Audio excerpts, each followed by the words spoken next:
20 जुलै रोजी सुरू झालेलं संसदेचं अधिवेशन आज 13 ऑगस्ट रोजी संपलेलं आहे.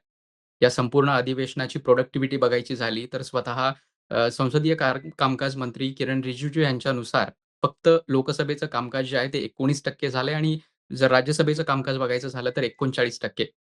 पी-आर-एस लेजिस्लेटिव्ह रिसर्च जी संसदेचं कामकाज पाहणारी एक वेबसाईट आहे, त्यांची आकडेवारी बघायची झाली तर लोकसभा फक्त 15% प्रोडक्टिव्हिटी आहे लोकसभेची, तर राज्यसभेची प्रोडक्टिव्हिटी ही 33% आहे.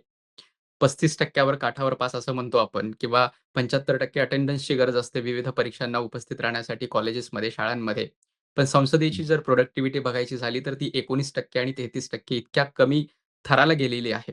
शेवटी असं जेव्हा झालं होतं तेव्हा साधारणतः 2010 साली लोकसभेची प्रोडक्टिव्हिटी ही 5% होती असं सांगितलं गेलं. पण आत्ताचं संसदेचं अधिवेशन न चालू देण्यामागे कोणती कारणं होती? संसदेचं अधिवेशन न चालण्यात कोणाचा रस होता? सरकारचा की विरोधकांचा? या सगळ्या प्रश्नांबद्दल आज आपल्याला बोलायचं आहे आणि त्यासाठी माझ्यासोबत जोडले गेलेले आहेत लोकसत्ताचे दिल्लीतले विशेष प्रतिनिधी महेश सरलशकर. सर आपलं स्वागत आहे थिंक टीव्हीमध्ये. नमस्कार. सर मी जसा आकडेवारी सांगितली, की एवढी कमी प्रॉडक्टिव्हिटी आपण अनेक वर्षांपासून संसदेचं अधिवेशन करत असणार आहेत. नक्की या अधिवेशनाकडे तुम्ही कसं बघता आणि एवढ्या कमी प्रॉडक्टिव्हिटीच्या मागची प्रमुख कुठली कारणं राहिलेली आहेत? नाही प्रॉडक्टिव्हिटी कमी झाली हे सरकारचं म्हणणं आहे. म्हणजे ती प्रॉडक्टिव्हिटी कशी तुम्ही मोजणार ना? हं, म्हणजे मुद्दे पॉलिटिकल असतात. त्यावेळेला विरोधी पक्षाच्या वतीने ते मुद्दे मांडले जातात आणि अशा हं, वेळेला सभागृहात ज्यावेळेला गोंधळ होतो, त्यावेळेला ते सभागृह तहकूब होतं, आणखीन कामकाज होत नाही. तर मग हे न होणे याला जर प्रॉडक्टिव्हिटी काहीच झाली नाही असं म्हणणं, हे थोडी अतिशयोक्ती आहे. हा सरकारचा भाग झाला म्हणजे सरकारी विचार झाला हा. तो हं, त्यांच्या पातळीवरती योग्य असू शकेल. पण ओव्हरऑल जर आपण पाहिलं की 20 जुलै ते आता 13 ऑगस्ट पर्यंत तर ह्या संपूर्ण दिवसामध्ये विरोधी पक्षांनी जे मुद्दे मांडले आणि त्याला काउंटर करण्याचा प्रयत्न हा सरकारच्या वतीने झाला. तर हे सगळं संसदेत होत होतं आणि संसदेच्या आवारात होतं. हे ज्यावेळेला आपण पाहिलं त्यावेळेला निव्वळ फक्त सभागृह चालणे म्हणजे सकाळी 11 वाजता सुरू होणे आणि संध्याकाळी 6 वाजता बंद होणे याला प्रॉडक्टिव्हिटी म्हणणं हे काही म्हणजे ते अर्धसत्य होईल. त्यामुळे ते चुकीचं आहे असं मला वाटतं. त्याच्याकडे ह्या दृष्टिकोनातून बघणं हे चुकीचं आहे. दुसरी गोष्ट अशी आहे की 12 बिल बिलं म्हणजे 12 विधेयकं ही या संपूर्ण 3-4 आठवड्यामध्ये संमत झाली आहेत. ती विना चर्चा संमत झाली. मग ही हं, जी विना चर्चा संमत करण्याची घाई पण सरकारने केलेली आहे. हं, कारण त्यांना ते विधेयक संमत करायचे त्यांच्या फायद्याचं आहे ना. काही चर्चा न करता जर 2-2, 3-3 मिनिटांमध्ये जर संमत होणार असतील बिलं, तर सरकारच्या फायद्याचं आहे. सर्वात हं, जास्त चर्चा कुठल्या विधेयकावरती झाली तर वंदे मातरम. ती सुद्धा हं, सर्व मिळून 10 मिनिटं झाली आणि हं, त्याच्यामध्ये मंत्री धरून 4 माणसं बोलली. विरोधी पक्षातले 2 ते सुद्धा डी-एम-केची लोकं. तर हं, अशा पद्धतीने जर काम होणार असेल, तर ते हं, म्हणजे सरकारच्या सोयीचं असतं. तर हं, प्रॉडक्टिव्हिटी कमी झाली हं, हे असं म्हणण्यापेक्षा सुद्धा सरकारवरती विरोधी पक्षांनी दबाव आणला आणि त्या हं, दबावाला तुम्हाला उत्तर देता आलं नाही आणि बरोबर. त्यामुळे या गोष्टी तुम्हाला पाहायला मिळतात. हा एक भाग झाला. आणि केंद्रीय संसदीय कामकाज मंत्री जे आहेत ते असं म्हणाले की विधेयक संमत झाली आहेत त्या अर्थाने कामकाज झालेलं आहे. फक्त हो, चर्चा झाली नाही. तर हं, चर्चा होण्यामध्ये ती यशस्वी व्हायला पाहिजे होतो आम्ही. ते झालं नाही. ती विरोधकांनी आम्हाला सहकार्य केलं. तर हं, सरकार पण त्यांना विधेयक पास झाली याच्यावरती समाधानी आहे. हं. पण आपण चर्चेबद्दल बोलतोय, की चर्चा झाली नाही विधेयकांवर आणि जेव्हा विधेयकांवर चर्चा होत नाही, तेव्हा अ, ही खूप गंभीर बाब होते. मग हे विधेयकं किंवा ह्याचं जेव्हा कायद्यात रूपांतर होतं आणि त्या कायद्याअंतर्गत काही केसेस दाखल होतात कोर्टात, तेव्हा त्याचं इंटरप्रिटेशन कशा पद्धतीनं करायचं यासाठी कोर्टाकडे देखील कुठली एक गाईडलाईन नसते किंवा त्याची अ, काय या कायद्याचा अर्थ असू शकतो, हे काढण्यासाठीचं कुठलं साधन नसतं. या चर्चा न होण्याकडे आपण किती गांभीर्याने बघता? मग 2 पद्धतीच्या आहेत. 2 चर्चा या 2 पद्धतीच्या आहेत. एक विधेयकावरती चर्चा होणे आणि राजकीय मुद्द्यांवरती चर्चा होणे. तर हं, राजकीय मुद्द्यांवरती चर्चा झाली नाही कारण मतभेद झाले. मतभेद कुठले झाले तर 20 जुलैला जो मोर्चा निघाला दिल्लीमध्ये, हं, त्याच्यावरती पोलिसांनी अत्याचार केला, क्रूरपणे हं, अत्याचार केला, पॅलेट गनचा वापर केला, मारहाण झालं. त्याच्यानंतर जे पोलिसांच्या लाठ्या होत्या त्याला खिळे ठोकलेले होते, त्यांनी मारहाण झाली. हं, लोकं जी मुलं होती ती हॉस्पिटलाइज झाली. या सगळ्या गोष्टी घडल्या, त्याची जबाबदारी कोण? असा मुद्दा उपस्थित झाला. म्हणजे राहुल गांधींनी, काँग्रेसचे नेते आणि लोकसभेतले विरोधी पक्ष नेते जे आहेत राहुल गांधी, ते असं म्हणाले, की आम्हाला फक्त एका गोष्टीचं उत्तर द्या, की पॅलेट गनचा वापर कुणी केला? या हं, पॅलेट गनचा वापर हा काश्मीरमध्ये झाला होता, दहशतवाद्यांविरोधात झाला होता किंवा हो, तिथल्या जनतेच्या विरोधात झाला होता, ज्यावेळेला त्यांनी दगडफेक केली. तर हं, ती जनता, तो दहशतवादी कृत्य, म्हणजे अतिरेकी जे कोण येते, ते आणखीन हं, दिल्लीचे विद्यार्थी यांच्यामध्ये काही फरक आहे की नाही? तर तुम्ही हं, केलेला नाही. तुम्ही पॅलेट गनचा वापरण्याचा आदेश दिलेला आहात. तुम्ही गृहमंत्री आहात आणि तुम्ही तो दिलेला आहे. कारण दिल्लीची सगळी सुरक्षा यंत्रणा, पोलीस यंत्रणा ही गृह मंत्रालयाच्या अंडर येते. ती हं, उपराज्यपालांना, नायब राज्यपालांना उत्तरदायी असते आणि नायब राज्यपाल हा गृह मंत्रालयाला उत्तरदायी असतो. हो, त्यामुळं अमित शहानी सभागृहात यावं, आणखीन पॅलेट गनचा वापर करण्याचा आदेश कुणी दिला? अमित शहानी दिला का? तर मग त्याची जबाबदारी स्वीकारा. आणि जर तुम्ही दिले नसाल तर तुम्ही इनकॉम्पिटंट आहात. हा या एका मुद्द्यावरती अ, 20 जुलैची जी चर्चा होती ती झाली नाही. ती शेवटपर्यंत झाली नाही. काल अमित शहा असं म्हणाले, की "मी चर्चेला तयार आहे. मी निवेदन देतो. तुम्ही सभागृहात चर्चा सुरू करा." तर मुद्दा असा आहे, की ह्याच्यातनं पळवाट काय होती सरकारच्या बाजूनं, की हं, अमित शहा येऊन चर्चा करणार. हं, चर्चेमध्ये झारखंडचा मुद्दा उपस्थित करणार, दिल्लीचा मुद्दा उपस्थित करणार, हं, इंदिरा गांधींच्या वेळेला काय झालं हे सांगणार, नेहरूंच्या वेळेला काय झालं हे सांगणार. So it's it's absurd. म्हणजे त्याची या सगळ्याची चर्चा करून काहीच मिळणार नाही. आत्ताच्या घडीला काय झालं आणि त्याची जबाबदारी तुम्ही घेताय का? हे सांगा. हं, या मुद्द्यावरती काँग्रेसने अडवल्यानंतर काल चर्चा होऊ शकली नाही. अमित शहा आले नाहीत. आज सकाळी ज्यावेळेला लोकसभा सुरू झाली 11 वाजता, त्यावेळेला हं, पंतप्रधान मोदी होते आणि अमित शहा होते. 20 जुलैनंतर अमित शहा हे पहिल्यांदा सभागृहात आले. 4 हं, आठवड्यानंतर आले आणि ते सुद्धा वंदे मातरम् झाला. आणखीन लोकसभा सॅनाडाईज झाली. म्हणजे 4 मिनिटात हे सगळा खेळ आटपणार. मग हं, 4 मिनिटासाठी तुम्ही आला आहात. इतक्या 4 आठवड्यानंतर 4 मिनिटासाठी आलात. तो हं, हा एक या वादाचा विषय, हा पॉलिटिक्सचा विषय, हा देशभर हं, काँग्रेस आता त्याचं कदाचित भांडवल करेल आणि सरकारला त्याची कुठेतरी उत्तरं द्यावी लागतील. हं. सर आपण म्हणालात, की 4 आठवड्यानंतर 4 मिनिटासाठी अमित शहा संसदेमध्ये आले. विरोधकांनी सुद्धा हाच मुद्दा लावून धरला होता पूर्ण सत्राच्या हं, काळामध्ये, की अमित शहा यांनी येऊन उत्तर द्यावं. पण जर हं. विरोधकांनी अमित शहा यांना म्हणजे संसद चालू दिली असती आणि तिथे त्यांना बोलण्यासाठी भाग पाडलं असतं किंवा संसदेमध्ये त्यांच्याकडनं उत्तर मागितलं असतं, तर जास्त सोयीचं ठरलं नसतं का? कारण ते जास्त लोकांपर्यंत पोहोचू शकलं असतं. अशा काही घडलं नसतं का? की सरकारचा असा कुठलाही मनीषा नव्हती सरकारची, की त्यांना संसदेत येऊन या प्रकारच्या मुद्द्यांवर उत्तरं द्यायची आहेत. विरोधकांचं म्हणणं काय होतं, की पॅलेट गनचा वापर कुणी केला? हो. हं, कसा केला? आणि त्याचा आदेश कुणी दिला? हं, याचं उत्तर द्या, मग हं, सगळी चर्चा करू. असा एक हं, असा एक मुद्दा काँग्रेसने हं, उपस्थित केला होता. समाजवादी हं, पक्षाने उपस्थित केला होता. तृणमूल काँग्रेसने उपस्थित केला होता आणि द्रमुकने केला होता. इतर पक्षांनी केला होता. तो वादाचा मुद्दा हा होता, की सरकार असं म्हणत होतं, की आम्ही चर्चेला तयार आहोत या मुद्द्यावरती, पण हो. चर्चा झाल्यानंतर अमित शहा उत्तर देतील. आता हं, त्यातला पळवाट जी आहे सरकारने काढलेली, की चर्चा आम्ही करू, मग हं, आम्ही उत्तर देऊ ना. तर हं, मुद्दा असा आहे, की चर्चा करणार म्हणजे तुम्ही नेहरूंपर्यंत न्याल. त्याला काही अर्थ नाही. असं काँग्रेसचं म्हणणं होतं, की हं, फेअर इनफ, की काँग्रेसचं म्हणणं असं होतं, की तुम्ही ते न्याल तिकडे तर त्याचा काही उपयोग नाही. आम्हाला फक्त एका प्रश्नाचं उत्तर द्या. पॅलेट हं, गनचा वापर करण्याचा आदेश कुणी दिला? आता हं, याचं जर उत्तर अमित शहानी दिलं, तर ते हं, अडचणीत येणार. ते नाही हं, दिलं तरी अडचणीत येणार. त्यामुळं हं.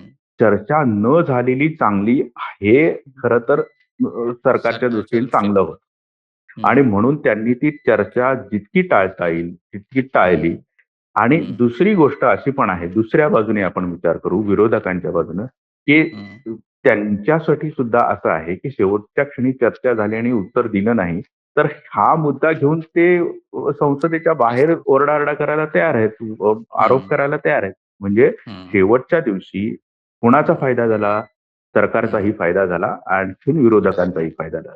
हं, म्हणजे दोघांनीही हं, एकमेकांना फायदा करून दिला असं म्हणता येईल. हं. सर नागरिक शास्त्रात आपल्याला शिकवलं जातं, की संसद ही कायदे बनवण्याची जागा आहे. तिथे कायदे बनवले जातात. पण सध्या एकंदरीत चित्र पाहिलं तर संसद ही राजकीय नरेटिव्ह बनवण्याची जागा झाली असं वाटतं का? नाही, ते राजकीय नेरेटिव्ह बनवण्याची जागा होती पण.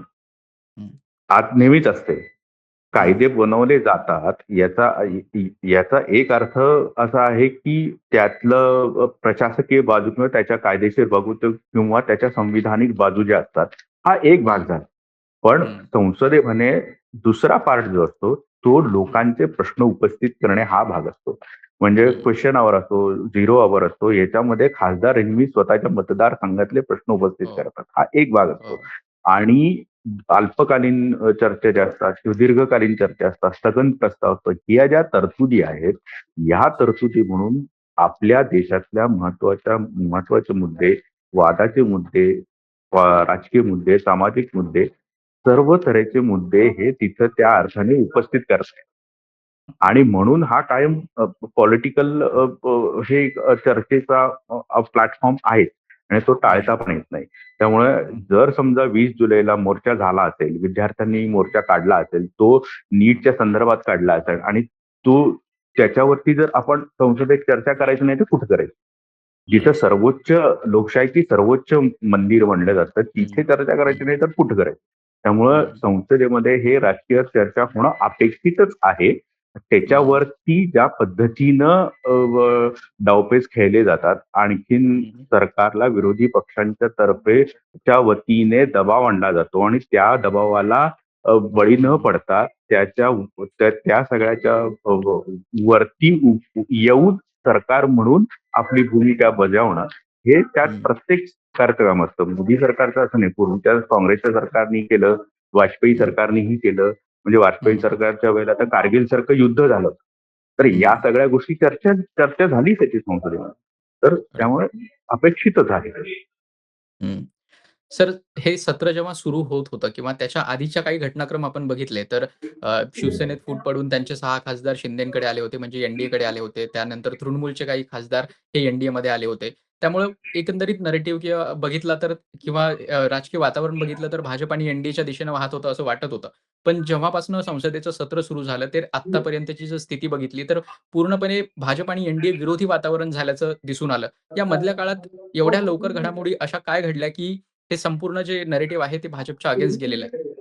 सर्वात मोठी गोष्ट जी घडली संसदेचं अधिवेशन, पावसाळी अधिवेशन सुरू होण्याच्या दरम्यान, ती म्हणजे कॉकरोच जनता पार्टीचं जे आंदोलन झालं, जंतर मंतरवरती झालं. महिनाभर चाललं. लोकांचा म्हणजे जेन झी तरुणांचा जो रिस्पॉन्स जो मिळाला, तो इतका हं, अभूतपूर्व होता.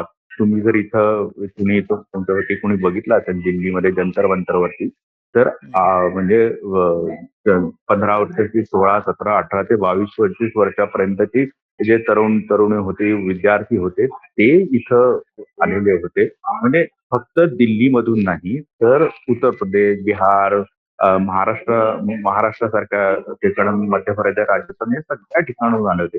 महाराष्ट्र तर नागपूरमधून आलेली मुलं मी बघितली, अमरावती, हं, मुंबई, पुणे, हं, सातारा, नाशिक सगळ्या महाराष्ट्रातल्या वेगवेगळ्या ठिकाणाहून आलेली होती.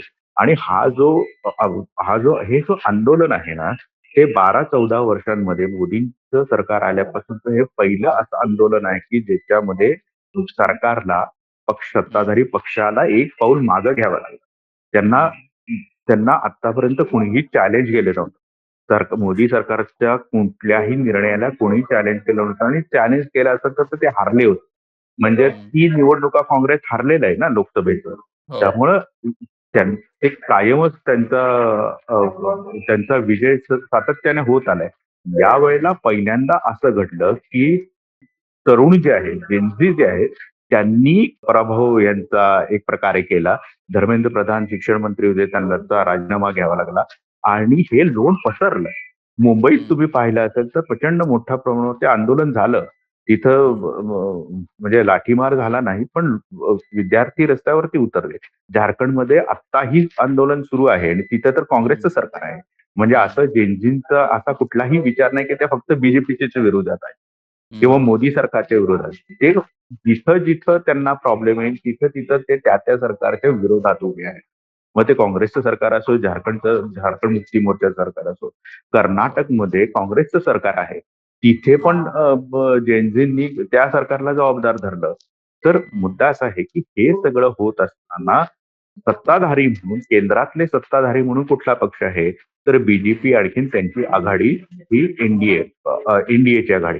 त्यामुळे एक चित्र निर्माण झालं आणि एक वातावरण निर्माण झाले, की हे बीजेपीच्या विरोधात आहे किंवा एनडीए सरकारच्या विरोधात आहे आणि मग दबाव आल्यामुळे एनडीए सरकार ची पिछेहाट झाली का आणि त्यांच्या विरोधात वातावरण गेलं का? हं, असं एक चित्र निर्माण झालं. ते काही प्रमाणात खरं आहे आणि ते हं, मला वाटतं की सत्ताधारी पक्षामध्ये या सगळ्या संदर्भामध्ये इंटरनल लेव्हलला चर्चा सुरू झाली असू शकते, की आपलं कुठं चुकलं आणि आपण काय सुधारायला हवं. हं.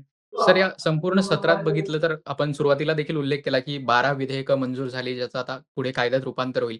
पण जी 2 महत्त्वाची विधेयकं सरकारला अपेक्षित होतं, की या अधिवेशनात घेऊन यायची किंवा असं वाटत तरी होतं, की घेऊन अ, सरकार येईल तरी. म्हणजे ते म्हणजे एफ-सी-आर-एचं बिल आणि दुसरं म्हणजे डिलिमिटेशनचं बिल.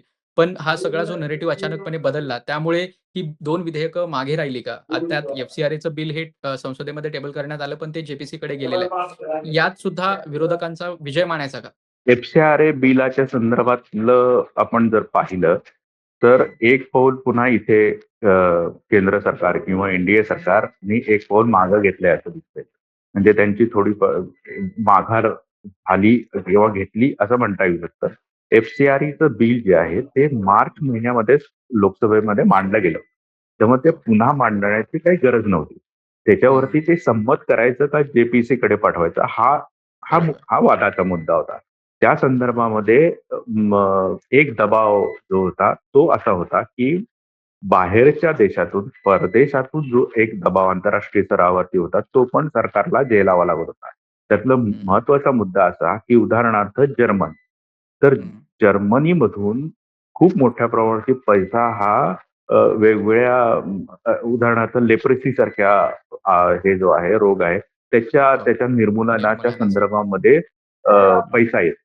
तर आता हं, ज्यावेळेला तुम्ही एफ-सी-आर-आयच्या अंतर्गत 14(b) जे आता हं, दुरुस्तीमधलं आणि पूर्वीचं 2010 मधलं अनुच्छेद 15 आर्टिकल हं. 15 जे आहे, बी तर हो. त्याच्यामध्ये तुम्ही सुधारणा केल्यानंतर एखाद्या एन-जी-ओची जर नोंदणी जर संपुष्टात आली, तर पूर्ण हं, मालमत्ता, तो पैसा तो सरकार गमावतो.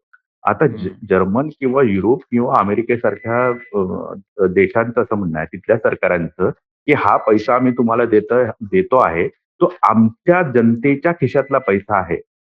हो. जो जो तुम्हाला आम्ही देतो आहे आणि आम्ही त्या हं, जनतेला अकाउंटेबल आहे. आणि हा पैसा समजा जर तुम्ही नोंदणी बंद केली म्हणून पैसा गायब हं, झाला इन द सेन्स की तुमच्या सरकारच्या जमा झाला आणि तो हं, वापरला गेला नाही, तर आमच्या देशाच्या जनतेचं नुकसान आहे आणि आम्ही त्यांना हं, उत्तरं देऊ. तर हे करू नका. हा एक मुद्दा हं, होता. हा वादाचा मुद्दा होता. दुसरा वादाचा मुद्दा त्यातला होता, की इथले जे कॅथोलिक चर्चशी जोडलेले संस्था, रुग्णालयं, हं, शिक्षण संस्था, व्हॉटएव्हर जे काही योजना त्या संदर्भातल्या असेल, तर त्या लोकांचा अपोज होता. तर केंद्रीय गृहमंत्र्यांनी या सगळ्या लोकांशी ऑफ द रेकॉर्ड अच्छा. चर्चा केली, ऑन द रेकॉर्ड चर्चा केली. संसदेच्या आवारात संसदेमध्ये ते लोकं आलेली होती. त्यांच्याशी शिष्टमंडळाची चर्चा केली. त्यावेळेला अ, अ, सरकारचं म्हणणं असं होतं, की आम्ही आंतरराष्ट्रीय दबावाला काही बळी पडणार नाही आणि आम्ही ते जे आहे ते चर्चा करून आम्ही मंजूर करून घेऊ शकतो. कारण त्याच्यासाठी ते काही घटना बिल नाही. तर साध्या बहुमताने करता येऊ शकतं. पण हो. काँग्रेस आणि द्रमुक आणि हं, तृणमूल या 3 पक्षांनी अ, हं, हे केलं, की ते म्हणले हो. स्क्रॅप करा हे.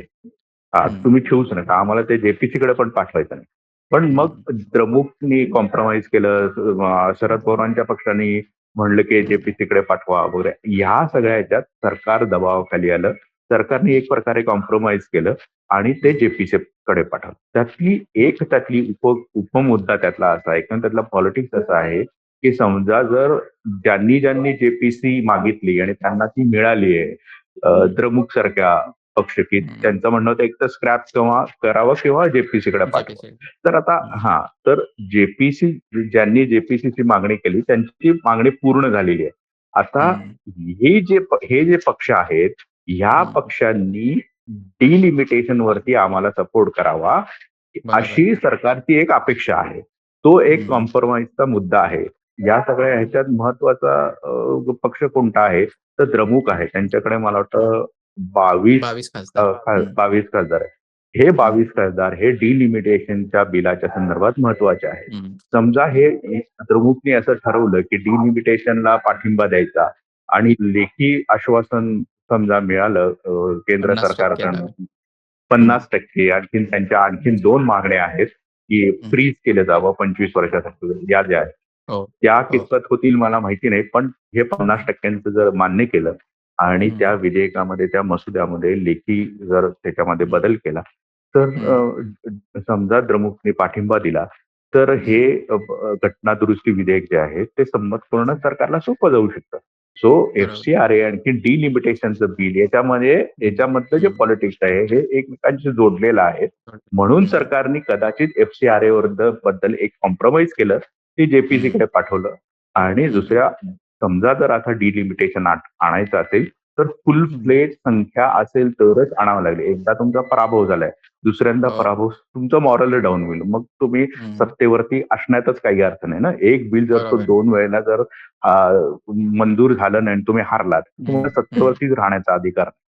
त्यामुळं हं. ती जी आवश्यक जी 360 मतांची किंवा सदस्यांचा पाठिंबा हा हवा आहे, हं. तर तो गॅदर करण्याचा हा एफ-सी-आर-ए मधून त्या विधेयकाच्या थ्रू केला जातोय हं. आणि हं. तुम्हाला असं दिसेल, की ती जी संख्या आहे 360 ही त्या जवळपास सरकार ऑलमोस्ट पोहोचलेलं आहे. ते हं. विंटर सेशनमध्ये कदाचित हे डिलिमिटेशनचं येऊ शकेल किंवा हं. त्याही आधी जर ही स्पेशल सेशन शाश्वती पण. जर हं. सरकार हं. शाश्वती असेल, तर त्याही आधी एक स्पेशल सेशन बोलवून डिलिमिटेशनचं बिल हे मार्गी लावलं जाऊ शकतं. हं. मग एफ-सी-आर-एच्या माध्यमातून सरकार एक पाऊल जरी मागे आलं असलं, तरी डिलिमिटेशनच्या दिशेने सरकारने एक पाऊल पुढे टाकलंय असं म्हणायचं या दोन्ही बिलांच्या संदर्भानं? आपण असं म्हणू शकतो, की एकदा हं. हरल्यानंतर दुसऱ्यांदा आपण जर पाऊल टाकणार असू, तर फुल हं. फ्लेज आपल्याकडे सुरक्षित अशी रचना पाहिजे, की ज्या रचने थ्रू आपण हारणार नाही याची खात्री निर्माण होईल. तर हं. त्याच्यातला एक भाग, एक पॉलिटिक्स असा आहे, की तुम्ही एफ-सी-आर-एच्या संदर्भात कॉम्प्रोमाईज करा. मग तुम्ही ज्यांच्यासाठी कॉम्प्रोमाईज केले, ते पक्ष पण कदाचित तुम्हाला कुठल्या ना कुठल्यातरी बरोबर. पद्धतीने मदतीला येतील. कदाचित द्रमुक हे हं. डायरेक्टली तुम्हाला पाठिंबा देईल किंवा हं. अब्सेंट राहून मतदान न करून तुम्हाला अप्रत्यक्ष फायदा देतील. तर दोन्ही हं. पद्धतीने जर झाला तर डिलिमिटेशनचं विधेयक संमत होण्यास मदत होईल. बरोबर. सर या सत्रामध्ये महाराष्ट्राच्या दृष्टीने घडलेली सगळ्यात महत्त्वाची घडामोड होती ती म्हणजे शरद पवार आणि त्यांच्या पक्षाचे एक लोकसभेचे 8 खासदार हे पंतप्रधान मोदींना भेटले. त्या भेटीबद्दल थोडंसं सांगा नक्की काय घडलं?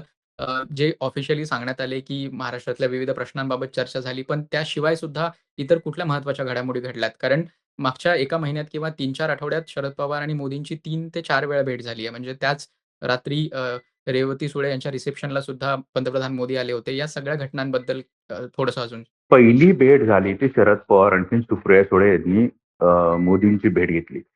तर ह्यातलं राजकारण पेक्षा सुद्धा हं. सुप्रिया सुळेंची जी कन्या आहे रेवती यांच्या लग्नाचं रिसेप्शन होतं दिल्लीमध्ये. तर त्या हं. संदर्भातली निमंत्रण पत्रिका देण्यासाठी म्हणून ते भेटलेले होते. नुसतं सुप्रिया सुळेंनी भेटणं याच्यापेक्षा सुद्धा शरद पवार जेव्हा भेटतात, तेव्हा त्याला एक वेगळं वचन प्राप्त होतं, वेगळं महत्त्व प्राप्त होतं आणि त्याच्यासाठी शरद पवार आणखीन सुप्रिया सुळे या पहिल्यांदा सेशन सुरू झाल्यानंतर लगेच त्यांनी भेट घेतली होती. त्यातला हं. दुसरा भाग असा असतो, की पॉलिटिक्स जे असतं त्यातला एन-सी-पी शरद पवारचे 8 खासदार आहेत. या हं. 8 खासदार हे विरोधी पक्षात बसतात. जे हं, जे विरोधी पक्षातून सत्ताधारी पक्षात गेले आहेत, म्हणजे उदाहरणार्थ एक ते ठाकरे गटातून शिंदे गटात गेले, तर त्यांना आता त्याचा सत्तेचा फायदा मिळेल. म्हणजे त्यांच्या मतदारसंघामध्ये निधी मिळेल, विकासाची कामं हं, होतील, त्यांच्याकडे सत्ता येईल. ते अडचणीत आले असतील तर त्यांच्या अडचणीतून सुटका होईल, या सगळ्या गोष्टी. ही जी गोष्ट आहे ती शरद पवारांचे जे खासदार आहेत त्यांना मिळत नाही. ते विरोधी पक्षात आहेत. त्यांना निधी मिळत नाही. त्यांचे वेगवेगळ्या संस्था, संघटना यांना पैसा मिळत नाही. विकासाची कामं होत नाहीत. ते हं, त्यांची अडचण होते. त्यांचं मॉरल डाऊन होतं. आणि मग अशा वेळेला वाटायला लागतं की तुम्ही सत्ताधारी पक्षात का नाही? तुम्ही हं, बीजेपीमध्ये का नाहीयेत? तुम्ही अजित पवारांच्या पक्षामध्ये का नाहीयेत? किंवा तुम्ही शिंदेच्या पक्षामध्ये का नाही? आपण तर विरोधी पक्षात आहोत आणि आपण किती दिवस राहणार? आपल्याला काहीच मिळत नाही. हं, अशी एक हं, खंत निर्माण होते आणि अस्वस्थता निर्माण होतं. आता ही अस्वस्थता जी आहे ती तुम्हाला ॲज अ लीडर म्हणून घालवावी लागते. नाहीतर मग तुमचा पक्ष फुटण्याच्या याच्यावरती हो. वेशीवरती येतो. तर हं, मुद्दा असा आहे की ज्यावेळेला हे 8 खासदार मोदींना भेटतात, त्यावेळेला हं, 2 गोष्टी होतात. एक तर हं, तुम्ही डायरेक्टली पंतप्रधानांना भेटता. दुसरी गोष्ट अशी आहे की त्या भेटीमध्ये तुम्ही तुमच्या विकासाची कामं सांगता. निलेश लंके वगैरे यांनी कर्करोगाच्या संदर्भातला तो हॉस्पिटल. निधी, आणखीन संस्था आणि हॉस्पिटल हा मुद्दा उपस्थित केला. आपलं पावसामुळे नुकसान झालं किंवा शेतकऱ्यांचे कर्ज आणि या सगळ्याच्या संदर्भातला मुद्दा होता. रेल्वे लाईनचा मुद्दा होता. अशी सगळी जे प्रश्न आहेत, ते अन्यथा तुम्ही तो व्यासपीठ काय आहे? नाहीच आहे तुम्हाला की तुम्ही सत्ताधारी नाहीत, तर तुम्हाला कोण विचारणार? तर तुम्ही हं, मोदींकडेच डायरेक्ट गेला असाल, तर तो हं, ॲक्सेस निर्माण होतो. तो ॲक्सेस हं, हा शरद पवार आणि सुप्रिया सुळे यांच्या मार्फत होतो. त्यामुळं हं, कामं सोपी होऊ शकतात किंवा निदान हं, मानसिक समाधान मिळतं आणि हं, ते मानसिक समाधान तुम्ही त्याचं एक पॉलिटिकल मायलेज तुम्हाला त्याच्यातून मिळू शकतं.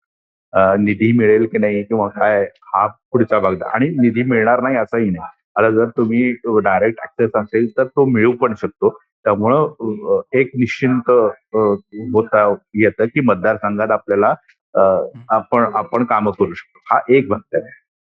दुसरा भाग असा आहे, की जर आमचा पक्ष फुटणार असेल, तर तो फुटण्याची गरज नाही, असा एक संदेश खासदारांना देता येतो, की हं, तुम्हाला काय प्रॉब्लेम आहे? तुमची कामं करून हवी आहेत ना? तुम्हाला निधी हवा आहे, तुम्हाला संरक्षण हवंय, तुम्हाला सगळ्या गोष्टी हव्यात. तर ठीक आहे, डायरेक्ट ॲक्सेस आहे. मी तुम्हाला घेऊन जातो हं, पंतप्रधानांकडे आणि माझा ॲक्सेस आहे. शरद पवारांचा ॲक्सेस आहे. सुप्रिया सुळेंचा ॲक्सेस आहे. मग जर आमच्या मार्फत तुमची कामं होत आहेत आणि तुम्ही जर तिथपर्यंत पोहोचत असाल सत्तेपर्यंत, तर तुम्हाला हं, दुसऱ्या पक्षामध्ये जाण्याची गरजच काय? हा भाग जो आहे, तो अत्यंत महत्वाचा आहे आणि हं, त्याच्यासाठी सुप्रिया सुळे आणखीन 8 खासदार पंतप्रधानांना भेटले आणि हं, अधून-मधून अशा पद्धतीने ते भेटत राहतात पुढच्याही. हं, म्हणजे हं, ही काही शेवटची भेट आहे असं नाही. शरद हं, पवारही भेटत राहतील आणि त्यांचे हं, खासदारही भेटत. आता हं, त्यातला शेवटचा मुद्दा असा, की हे खासदार हं, फुटतील का आणि दुसऱ्या पक्षात जातील का? तर ते तितकंसं सोपं नाही. हं, तुम्हाला 6 खासदार लागतात आणि ते हं, खासदार येतीलच असं नाही. आणि हं, आत्ताच्या स्टेजला शरद पवारांना सोडून जाणं आणि शरद पवारांना दगा देणं हे त्यांना मानसिकदृष्ट्या सुद्धा पटलेलं नाही किंवा हं, पटणार नाही. म्हणून हं, पण ते जात नाही.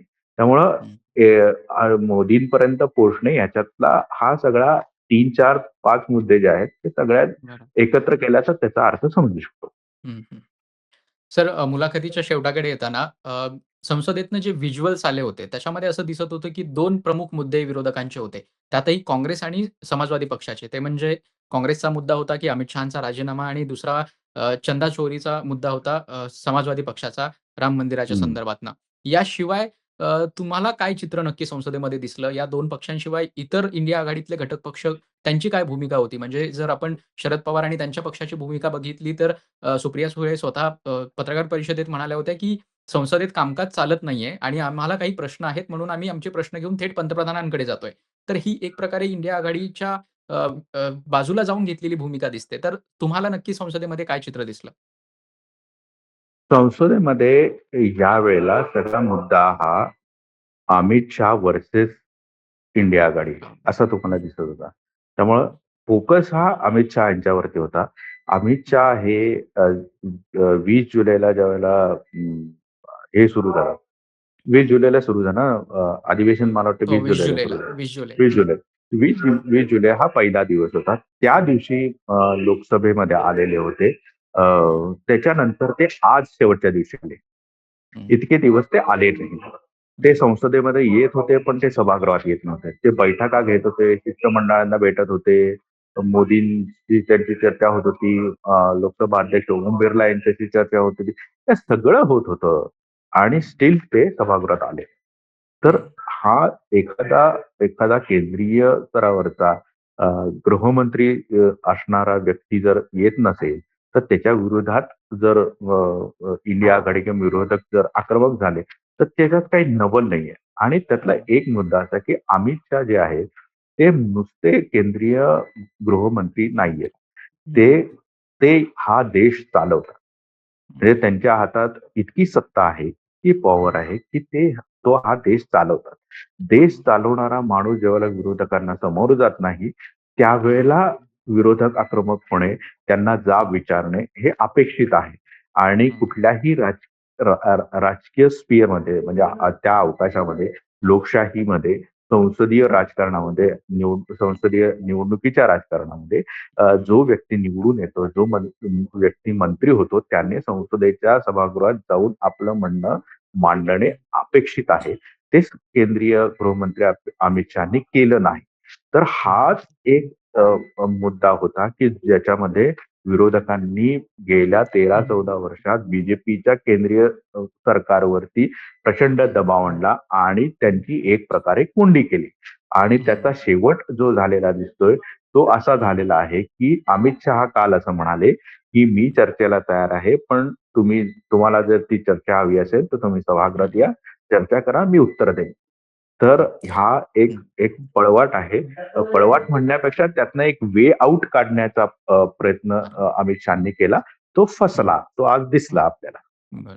सर एक छोटासा उपप्रश्न या संदर्भात होता, की आपण मागच्या काही काळातील संसदेची अधिवेशनं पाहिली, तर पंतप्रधान मोदी आणि अमित शहा हे भाजपचे सर्वात चांगले संसदेतले वक्ते आहेत. म्हणजे त्यांचं संसदेतली भाषणं पाहिली तर ती अतिशय उत्तम असतात आणि ते चांगल्या पद्धतीनं विरोधकांच्या सगळ्या प्रश्नांना उत्तरं देऊ शकली सुद्धा असते. मग अशा वेळी ही पळ काढण्याची वृत्ती त्यांनी का दाखवली किंवा यामागे नक्की भाजपची काय स्ट्रॅटेजी होती किंवा अमित शहा यांचा काय विचार असावा? त्याचं कारण असं आहे, की 20 20 जुलैला जो मोर्चा झाला, हं, त्याच्या त्या तो जो जेनझींचा मोर्चा होता ना, तो हं, तो एक काय काय असतं ना ते अ, झटका लागतो ना, जोरात हं, हं. फटका मारतो. आपण बेसावध असताना आपल्याला कोणीतरी अनपेक्षित असा. ढकललं, हं, हं, अनपेक्षितपणे ढकललं, हं, तर आपण आपण खूप मागं जातो, हं, धडपडत जातो आणि हं, ते धडपडून उभं राहण्यासाठी आपल्याला वेळ लागतो. तर हं, हे 4 आठवडे धडपड चाललेली होती सरकारची. ते उभंच राहता आलं नाही. त्याच्यामध्ये काही स्ट्रॅटेजी वगैरे काही नाही. त्यांना उभं राहता आलं नाही हे सत्य आहे. तर हं, त्यातली जर त्यातला भाग बघितला आपण तर अ, हं, अ, अपेक्षा अशी आहे, की हं, तुम्ही तुम्ही धडपडून मागे गेलात किंवा नाही मागे गेलात तरी तुम्ही त्या देशाचे पंतप्रधान आहात. तुम्ही त्या देशाचे गृहमंत्री आहात. त्या हं, सर्व देश चालवण्याची शासन प्रशासनाची जबाबदारी तुम्ही आहे. तुम्ही संसदेला उत्तरदायी आहात, तर तुम्ही येऊन बोललं पाहिजे. तर तुम्ही ते हं, का केलं नाही? तर तुम्ही इतके हं, धडपडून मागे गेलात, की तुम्हाला उभं राहण्याची देखील ताकद उरली नाही किंवा ताकद उरली नाही म्हणण्यापेक्षा तो एक धक्का इतका जबरदस्त होता, की हं, तुम्हाला कळलंच नाही, की आपण ह्याला उत्तर कसं द्यायचं. रात्री 12 वाजता आपल्या देशाचा पंतप्रधान हा Instagramवरती रील करतोय. पण हं, तो सभागृहात येत नाही. ही काही स्ट्रॅटेजी नाहीये. हे तुम्ही पूर्णतः धक्क्यातनं अजून सावरलेलं नाहीत याचं ते हं, म्हणजे दृश्य स्वरूप आहे. तेव्हा अमित शहा न येणं हे देखील हं, त्याचंच त्या धक्क्याचं दृश्य स्वरूप आहे आणि हं, ह्याच्यातून अजून बीजेपी आणि सरकार सावरलेलं नाही हेच हं. दिसतं. वाह! तर शेवटचा प्रश्न या संसदेच्या अधिवेशनाकडे बघायचं झालं तर याला विरोधकांचा विजय म्हणून बघायचं, की भाजपनं अधिवेशनादरम्यान चर्चा न होऊ दिली, हे त्यांच्यासाठी सुद्धा एक चांगलीच गोष्ट झाली असं म्हणायचं? त्याच्याकडं असं बघता येऊ शकतं, की हं, गेल्या 14 वर्षामध्ये आ, अ, तुम्ही कधी पाहिलं आहे का, की विरोधकांनी अ, अ, स सत्ताधारी पक्षावरती किंवा सरकारवरती इतका प्रचंड दबाव आणलाय, आणखीन एखाद्या केंद्रीय मंत्र्याला राजीनामा द्यावा लागतो. हे तुम्ही हं, कधी बघितलंय का? हे पहिल्यांदा तुम्हाला बघ म्हणजे हं, तुम्हाला असं लक्षात येईल, की यावेळेला पहिल्यांदा 14 वर्षात, 12 वर्षामध्ये, 13 वर्षामध्ये मोदींच्या सरकारला एक प्रकारे पराभवाची जे आहे ते सहन करावं लागलं. पराभव सहन करावा लागला, असं म्हणता येईल. त्यामुळे या अर्थाने दबाव कायम राहणं, स्ट्रॉंगली अमित शहाच्या विरोधामध्ये उभं राहणं, त्यांना घेरणं आणि एकाच हं, प्रश्नाचं उत्तर विचारणं, याच्यातून मोदी, अमित शहा सरकार यांची कोंडी केली. हे मान्य हं, करावं लागतं. हा हं, हा असा असेल तर विरोधकांचा एक प्रकारे विजय झाला असं म्हणता येऊ शकतं. पण याचा अर्थ असा नाही, की सरकारच्या हातातून सगळ्या गोष्टी निसटून येईल. असं नाहीये, की सरकार आत्ताच्या आत्ता ह्या दबावामुळे कोसळेल किंवा कोसळेल नजीकच्या काळामध्ये किंवा 6 महिन्यात आता हे सरकारच कोसळून जाईल. अशी परिस्थिती निर्माण नाही झालेली. सरकार स्ट्रॉंग आहे. एनडीएतले घटक पक्ष त्यांच्याबरोबर आहेत. त्यांच्याकडे बहुमत आहे आणि मोदी सभागृहात बोलत नसले, तरी हं, या सगळ्या संकटाला उत्तर देण्यासाठी किंवा मात देण्यासाठी संसदेच्या बाहेर हे हं, काही स्ट्रॅटेजिकली लोकांच्या समोर जात आहे. तीच स्ट्रॅटेजी कदाचित अमित शहाच्या मार्फत अमित शहा स्वतःही हे करण्याची शक्यता म्हणजे ते मांडण्याची, त्या पद्धतीने पुढे जाण्याची आणि प्रत्युत्तर देण्याची शक्यता आहे. त्यामुळे हं, पूर्णपणे सरकार च्या हातातून खेळ संपला आणि खेळ गेला आणि पूर्ण सोंगट्याच काही शिल्लक राहिलेत, अशी काही परिस्थिती झाली नाही. पण हं. तुम्हाला बॅकफूटवरती यावं लागलं आणि 14 वर्षात विरोधक अ, पहिल्यांदाच इतके आक्रमक झाले. हे त्यांचं यश आहे, असं म्हणता येईल. बरं, बरं. सर संसदेत नक्की काय घडत होतं ते तर आम्ही सगळे बघत होतो. पण त्यामागे नक्की काय घडामोडी घडत होत्या? त्या सगळ्या घडामोडींचे नक्की अर्थ काय होते? हे सगळं तुम्ही अतिशय समर्पकपणे आम्हा सगळ्यांना उलगडून सांगितलंय. त्यासाठी आपले खूप खूप आभार. पुन्हा अशा प्रकारच्या विषयांसंदर्भात आपल्याशी चर्चा करायला नक्की आवडेल. पण आज इथेच थांबूयात. धन्यवाद. धन्यवाद. Thank you. Thank sir.